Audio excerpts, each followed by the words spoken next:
Incredible. What a total success with the propagation of these fruit trees. I still can't believe the result. Today, I'm going to show you a new technique to propagate your fruit trees using materials you probably already have at home. And when you see the final result, you won't believe it. Let's get started. The first thing we're going to need is a pair of pruning shears, because obviously we'll have to cut and prepare our cuttings.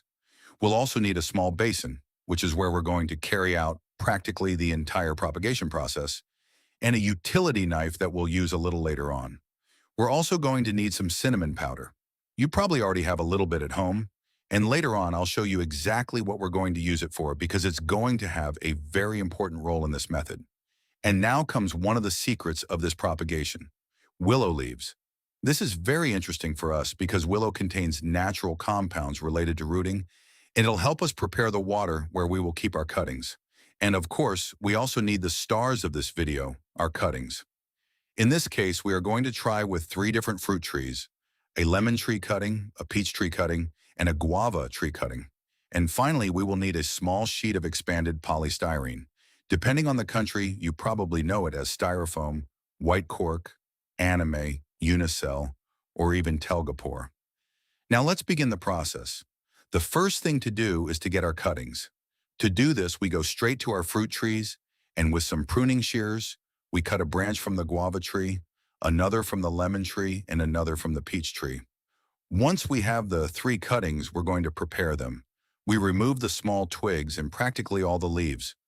We can leave a small leaf if we want, but it's really not necessary. We can even remove them all. And why do we do this? Because at this point, the cutting doesn't have roots yet, and we want to prevent it from losing too much water through the leaves. The less plant material it has to maintain, the lower the risk of it dehydrating during these first steps. Once we have the cuttings completely clean and prepared, we move on to the next step. Now we grab our basin and fill it about halfway with water. In this case, I'm using tap water, so you don't need anything special. Although if you have chlorine-free water, rainwater, or even bottled water, that's even better.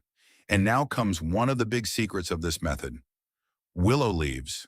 We're going to add about a tablespoon directly to the water and stir it very well for about 30 seconds. Willow is especially interesting for this type of propagation because of the natural compounds it contains, such as indolebutyric acid and salicylic acid, which can help us during the rooting process. So we stir well and let all these compounds gradually release into the water. And if you don't know where to get these willow leaves or bark, don't worry, because I'll leave information in the description. And if you still can't find it, leave it for me in the comments below and I'll help you get it. Now let's move on to a step that is optional, but one that I do recommend: adding a little bit of hydrogen peroxide. In this case, we're going to use 3% hydrogen peroxide. That is the typical 10-volume kind we usually have in our first aid kit. We add approximately a teaspoon to the water and stir well so that it spreads throughout the container. And why do we do this? Mainly to help us keep the water in better condition and reduce the proliferation of microorganisms that could end up affecting our cuttings. If the hydrogen peroxide you have is 20 volumes, that is approximately 6%, we'll use half the amount. And remember, this step is recommended, but completely optional. If you don't have hydrogen peroxide, you can continue with the method perfectly fine. Later on, when we change the water, we will add it again, always maintaining the same proportion. Now we retrieve our cuttings. And as you can see, we have a small problem. They are too long for the size of our basin. We need them to fit completely inside the propagator later on without sticking out the top. So we calculate the height we need and cut them roughly a little below the middle, always adapting it to the size of our container. Once we have the 3 cuttings at the right size, we're going to prepare the cut area. And here's another little trick. If you have aloe vera at home, we're going to use its gel to coat the bottom of the cutting really well. We just smear it all over the cut area. This step is optional, but we're interested in it because aloe helps keep that area hydrated and contains different plant compounds that can favor the initial conditions of the cutting. And right after that, we're going to use our cinnamon powder. We apply a small amount over the areas we've cut, covering them lightly. With our cuttings now prepared, here comes one of the most curious parts of this whole method. We're going to make the support that will keep it floating on the water. With the help of the utility knife, we cut a square of approximately 10 cm, about 4 inches. It doesn't have to be an exact measurement. We just need it to have enough surface area to float and keep the cutting stable. Once cut, we make a small opening right in the center. And now look how simple it is. We take our cutting and carefully insert it through that cut until it's held securely. This way, the foam will act as a small float, keeping the cutting in an upright position and the bottom part in constant contact with the water. We place it directly into the basin and repeat the exact same process with the other two cuttings. And when we have all three floating and perfectly positioned, we'll move on to another little secret of this technique, preparing a simple natural fungicide that we'll use throughout the entire process. And now we're going to prepare a tremendously simple natural fungicide that will be great for protecting our cuttings throughout the process. We take a container with water and simply add a pinch of cinnamon powder. We don't need anything else.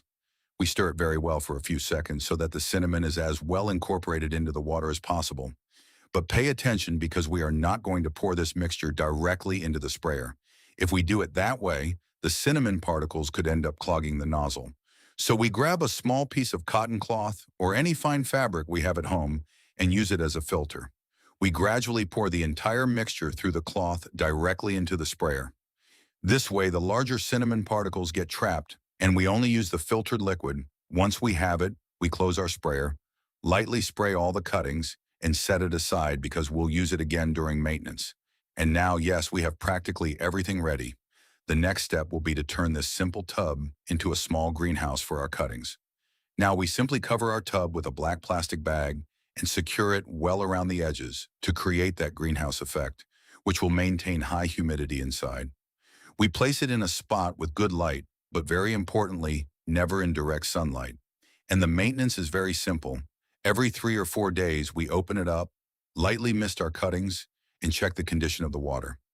If we are in a warm climate, I recommend changing it approximately every 3 days. If we are in a cooler climate, we can stretch that out to a week. And every time we change it, we prepare the water again by following the same procedure we saw earlier.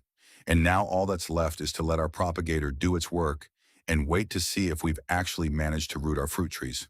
Well, about 8 weeks have passed now, so the moment has arrived to discover if it really worked or not. We open our propagator and look at this. Wow, impressive. Look at that wonder and the amount of roots our cuttings have developed. We've obtained our new fruit trees in a very simple way and practically without spending anything. Now all that's left is to move them into soil. We carefully remove the support so we don't damage the roots and plant each cutting in a small pot using universal potting soil. We don't need anything special. We give them a good watering, and very importantly, we're not going to put them directly in the sun just yet.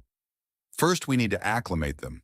For about 10 days, we leave our pots in a place with plenty of light or partial shade, but always protected from direct sun, practically in the same conditions where we previously had our propagator. Once those 10 days have passed, you'll be able to place them wherever you want. And look at what a simple way to make use of pruning scraps or to multiply all the fruit trees you want. If this story has changed the way you look at the potential of your garden, please subscribe and like the video.